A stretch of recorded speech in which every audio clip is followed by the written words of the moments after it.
بسم اللہ الرحمن الرحیم. السلام علیکم. آج سب سے پہلے تو میں آپ کی ملاقات اپنے دوست سے کرواتا ہوں, اور میرے لیے کتنے شرم کی بات ہے کہ میرا دوست ہے اور میں اپنے دوست کا نام بھولا ہوا ہوں. Azam Majid. Azam, you look at the smile. کیا حال ہے؟ اب جو لوگ سلو لرنر ہیں, جو مینٹلی تھوڑے سے پیچھے ہیں, وہ ایموشنلی تھوڑے سے آگے ہوتے ہیں. اینڈ جب میں نے میرا دوست کہہ کے اس کو مخاطب کیا تو آپ دیکھیں اس کے چہرے پہ اسمائل آئی تھی. سو ان کو آپ نے قائل نہیں کرنا ہوتا, ان کو آپ نے مائل کرنا ہوتا ہے. قائل ہمیشہ دماغ سے کیا جاتا ہے اور مائل ہمیشہ دل سے کیا جاتا ہے. اور ان کو اور ان جیسے سارے مریضوں کو آپ جتنا پیار کریں گے, اپناہیت کا احساس دلائیں گے. اور کیوں بھائی اعظم, کیا حال ہے؟ ٹھیک ہو؟ ہاں. اور ہاتھ آگے کرو. ہاں. آج تم کیوں آئے ہو ہاسپٹل؟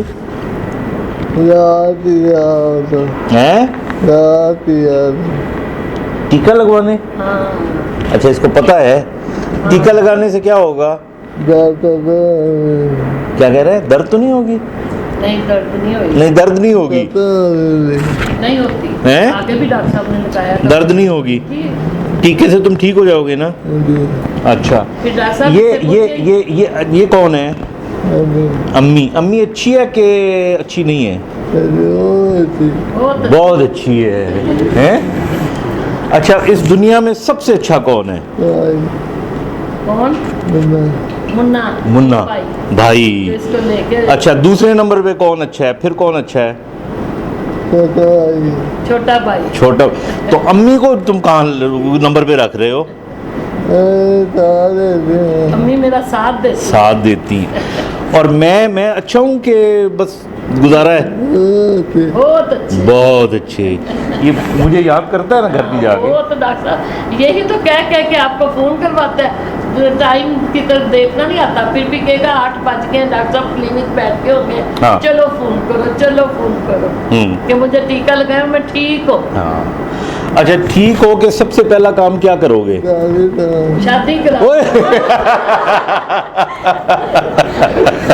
یار پھر تو تمہیں ہر قیمت پہ ٹھیک کرنا پڑے گا. ہیں مطلب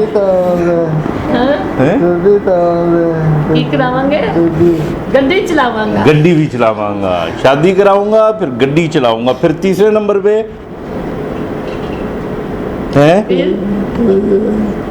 بتا دو, کوئی بات نہیں, میں کچھ نہیں کہتی, بتا دو.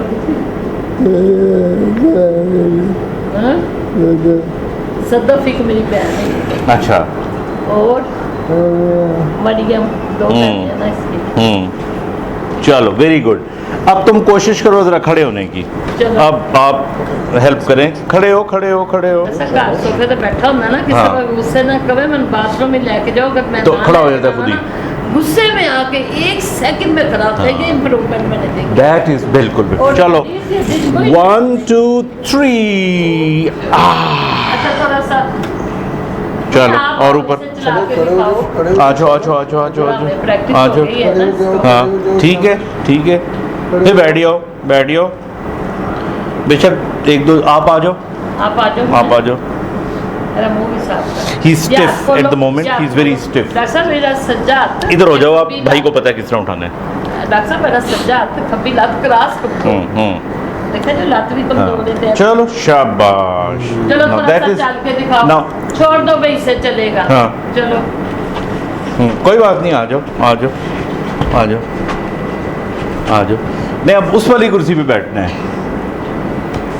وہ والی ہے جس پہ شادی ہوتی ہے, جو بیٹھے اس پہ ہیں. اس پہ آ جاؤ. کہتا ہے میرے چھوٹے بچے ہوں گے تو میں دادی کہیں گے, بڑی باتیں کرتے ہیں میرے ساتھ. اور یہ دھیان اکثر ادھر ہی رہتا ہے اس کا.